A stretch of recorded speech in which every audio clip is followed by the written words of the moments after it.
In this video, I'll show you how to fix the Fortnite audio keeps cutting out. Now first what we want to try is we want to come down here and search for Task Manager. Open up Task Manager, and in here you want to head over to Details. Press Name and sort by here. Press F somewhere and find the Fortnite client.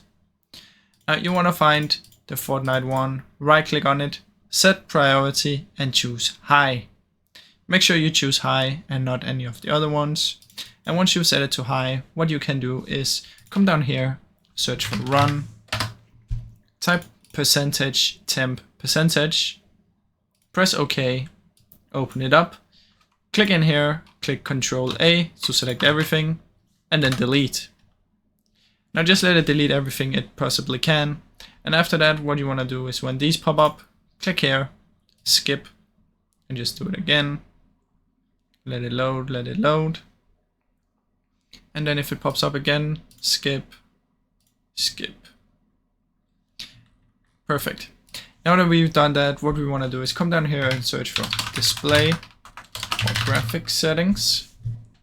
Right here. Come into Graphic Settings. And what we want to do in here is we want to add our Fortnite.